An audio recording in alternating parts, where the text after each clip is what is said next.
Hey everybody, welcome back. Today we're talking about Final Fantasy IX, then and now, the end of classic Final Fantasy.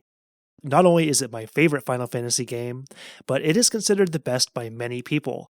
And I played this game when it first came out, beat it a couple times, and I got to beat it again last year, finally taking down Ozma. So let's go back to the summer of 2000. After Final Fantasy VIII, I think some fans were definitely looking for something a little bit more normal or classic Final Fantasy feeling, and Final Fantasy IX definitely brought those vibes. But the thing is, in the summer of 2000, the shadow of the PS2 was already lingering behind the Final Fantasy IX release. This game was released, I think, in July 2000, if not, it's right around there, and the PS2 released in fall 2000, the same year. And I remember loving Final Fantasy IX, being so excited for it, and really just wanting the PS1 days to continue because I was, first of all, late to the console, and secondly, I absolutely loved it. Couldn't imagine just something better. A lot of the people I talked to were kind of like, Final Fantasy IX, whatever. But Final Fantasy X, because Final Fantasy X was getting a ton of coverage, and people were very, very excited for it. And Final Fantasy X seemed to be hogging all the spotlight. Final Fantasy IX got very good reviews, it was popular, it did very well, but it did feel like a game that got kind of overlooked at the time of release because of the PlayStation 2 and Final Fantasy X. And I feel the same way about a game like Majora's Mask. When Majora's Mask came out, it seemed like not many people, except for hardcore Zelda and 64 fans, were craving it and really asking for it. Everyone was like, oh, the GameCube's coming, or the PS2. And now Majora's like arguably the best Zelda to so many people. And I'm like, when did this happen? And so yeah, I got this game day one, so excited, and I remember just playing so much of it, and I don't remember if I was on disc 1 or 2, but I literally remember my dad being so mad that I was playing so much Final Fantasy IX that he literally just took the game out of my PlayStation 1 and just shattered the disc in his hand. I called my friend, I was like, dude, can I borrow your disc 2 or whatever disc I was on, I don't remember. And eventually I got the game again. I forget if I bought a new copy or beat it from his, but that was just a little funny anecdote about something that happened. Maybe some of you guys can relate. I'm sure there's some angry parents out there that still hate video games to this day. When I first got into Final Fantasy IX, other than that classic FF feeling, the first thing that stuck out to me was kind of the steampunk setting. As soon as you set foot into Alexandria, which is one of the main cities in the game, you're controlling Vivi and running around the city, and you're seeing all these these vendors, these people walking around, and the cities felt much more alive to me than any of the cities in Final Fantasy 7 and 8 felt. It felt like there's so much stuff going on, so many stalls, street vendors, there's active time events, and it felt very lively. And so you had that classic medieval Final Fantasy feel, but with all the cool tech stuff like airships and machinery, and it really did give it a steampunk kind of feel. And on that note, I remember how amazing it was that, we'd see airships flying around the world map. By today's standards, it's rather dull, to be honest, but back then that was so amazing. You're like, whoa, the world's actually alive. That steampunk setting gave this game such a special feeling, and honestly, every location in this game had a special look and feel. Take Frontier Village Dali and compare that to Trino or Alexandria. I mean, you're getting worlds apart. You're getting a tiny backwater town mixed with this really high-tech, almost a dystopian place with Trino, but a really beautiful, medieval, flourishing city. Something I'd expect to see in maybe Renaissance France or something. And it was just such a beautiful, beautiful world to explore with all the locations, including the dungeons, by the way. Some games have very generic dungeons that are kind of samey, I get to go through cave number 35, yay!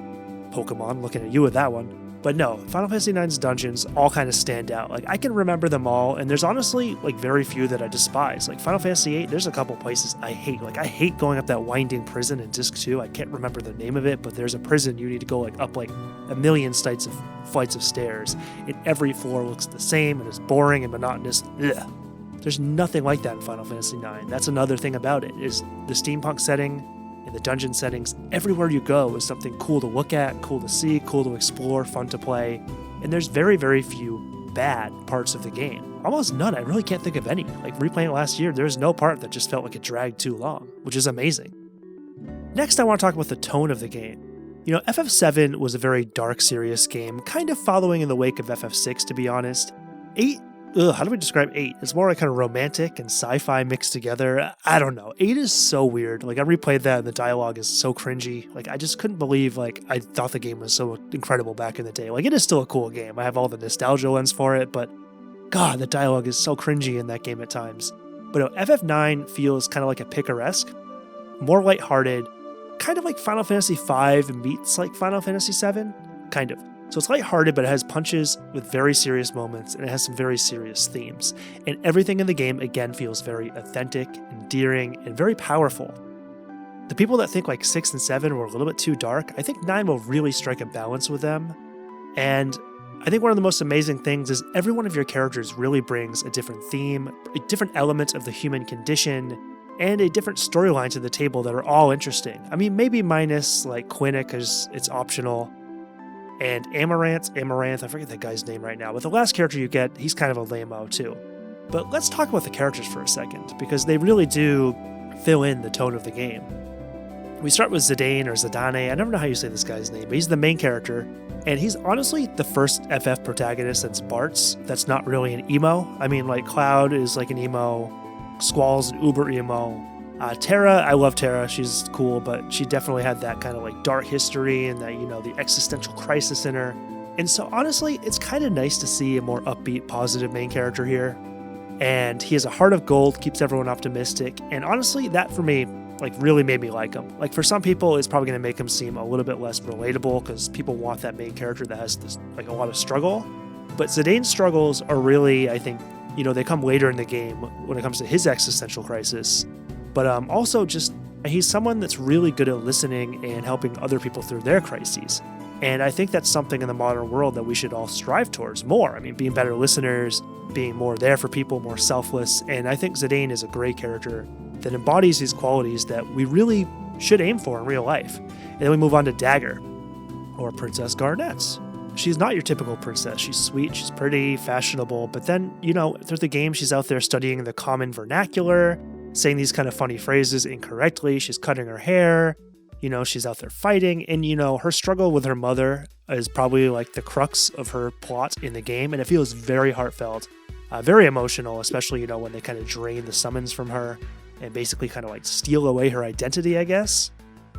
And I really appreciated that Garnet had that kind of phase in the game where she was mute and she was really kind of down in the dumps, but she gets out of it. At the end of the day, she is stronger than what anyone can take away from her. And I really appreciate that. She's honestly my favorite female protagonist in any FF game. I know a lot of people really like Tifa. I know a lot of people really like Yuna, but for me, Dagger is number one. She's awesome. And then we move to probably the most popular character, Vivi. Vivi's a black mage, and he has the most existential storyline. He's like the prototype for these kinds of automated black mages that are kind of used as basically just fodder and to take over stuff. But their deaths mean nothing to Kuja, who kind of creates them with mist. And Vivi is just fantastic. And other than the fact that he's just utterly adorable, he's constantly trying to figure out where his place is in the world and who he is and why he's here and why he should do anything. And it's just such a beautiful struggle. There's a few really sad moments, when he gets kidnapped in Frontier Village Dali. And ultimately it ends up being probably the most powerful story in the game for a lot of people. And then moving on to Steiner. I love Steiner, actually. I love him now. This is the then and now thing. Then, not really. I thought he was funny but annoying. And now I really think he might be one of the best characters in the game. He's grating in the beginning, but that's completely intentional. And honestly, his loyalty ends up really shining through by the end of the game. But he has to have his entire belief system destroyed, which in my opinion makes him one of the most compelling characters in the game. It's not until his entire belief system is destroyed that he's able to find out who he is authentically. He's not just a servant of Garnet or a servant of Queen Braun or whatever, a servant of the Empire. He's so attached to that identity that he can't possibly see anyone else's perspective. But it's not until the world literally forces him to shatter his entire belief system that he actually really finds out who he is. And he's more of a team player. He's someone who actually has room to develop. He's someone who has a interesting personality, someone that can be funny and annoying, but also very loyal and powerful. And he honestly has a really good story. I think especially if you're playing this game as you get older, you'll appreciate Steiner more. I'll touch on Freya briefly because her tale is kind of a lost love and survival, and then the destruction of Burmecia. Honestly, I don't think her storyline is the strongest, but I do really think she's pretty much the best in combat. She's probably my favorite character to use in the actual combat in the game, so that makes up for a lot of the lack of her story. She often just kind of plays second fiddle to other characters, though her own like Tale of Lost Love with that dude whose name I totally forget is pretty powerful. Alright, on to Quina. I don't know. Quina's funny. She's like a side diversion, but ultimately I think her tale is more of an exploration of like the world itself from like a non-human perspective. And running into those human perspectives, it's not done the best way. Like a character like Data in Star Trek Next Generation is a much more powerful exploration of humanity in a non-human body, but Quina still has a little bit of that going on, and her blue magic makes her interesting. Aiko, a little bit annoying, a little bit charming. You get her so late in the game. I do like the moments where she's actually present in the story, but her personality's a little bit obnoxious, so I don't know. I like her because I like using her in combat. I like some of her spells, I like her summons, but her story moments are so-so. And then we get to the one character in the game that we should honestly just erase, and that's Amaranth. He has kind of a cool design, I guess. I liked him as a kid because of that design, but like you get him so late in the game, he's not better than Freya, he's not better than Steiner in battle, and his personality and plot literally bring like nothing to the table. He's just like, oh, you beat me in battle, I'm going to be emo about it, maybe I should follow you around so I can kick your ass again, although that will never happen. I don't even know what his purpose is. Like, he felt like he was just like thrown into the game after. I don't know. If there's any Amaranth fans out there, maybe let me know what you like about him. And I think this game is the best cast in FF history. My opinion, not fact. And I think the active time events work really well. And it's really fun to take a break from the action, take a break from Zidane, and kind of see what everyone's up to, and it really fleshes out their personalities and makes them feel much less two-dimensional. And for some people, these might be annoying, but honestly, you can skip most of these like little cutscenes. It's really fun to see your character's kind of creature habits in action. And yeah, I guess at the end of the day, I really just love this cast because they're a ragtag band of sweethearts. They're just all great. And that's not like every Final Fantasy game. There's usually a few characters that I'm like, whatever. Like Strago in Final Fantasy VI, what does he offer? Literally nothing. Alright, we have to talk with the combat. FF8 brought us to this kind of weird place with drawing and immense customization, which some people loved, some people hated. So FF9 really brings it back to the classic Final Fantasy style. You can't change class, you can't change weapon types, you can't change magic spells. The only thing you can really do is every character has specific skills that you can allocate points to. And this does allow for quite a bit of customization, but it's not going to be something where like, Final Fantasy VI or 7 or 10 where you can kind of completely change your class. Examples of these skills, Zidane has some kind of like thief skills, like you can flee from battle, or you have a better chance of stealing something. Quina can use blue magic. Steiner has these like physical and attack buffs. Freya's, I forget what hers is called, but she has the most powerful attack in the game, making her like, she's a powerhouse. And even in Aiko and Dagger, they're the only characters where there's some like overlap. They're both summoners and both can use white magic, but they have different spells. Some are the same, some are different, and they have completely different summons, which really makes using them, choosing which one you want to use more, pretty interesting. Like I usually go with Dagger, but I have used Aiko, and there's advantages to both.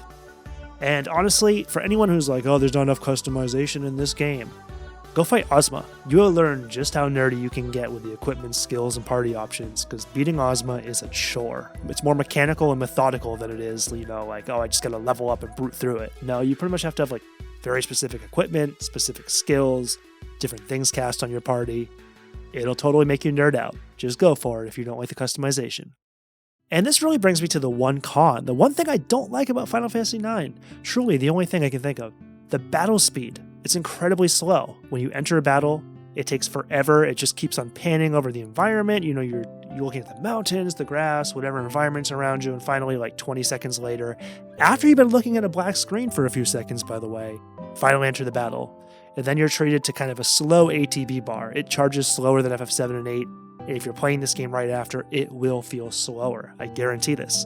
In the original game, there is an option to speed up the battle, but it still might not be fast enough for some people in the modern era. Now, I can't deny this is a flaw. However, in the modern ports for modern hardware, like, the PS4, Switch, whatnot, they do allow you to speed up the battles, but however, the slowest speed up is ×4, which is faster than I want to play the battles, at least the hard ones where I have to use strategy. I really wish there was a ×2 setting. So, better, improved, especially when you're running around the cities and stuff.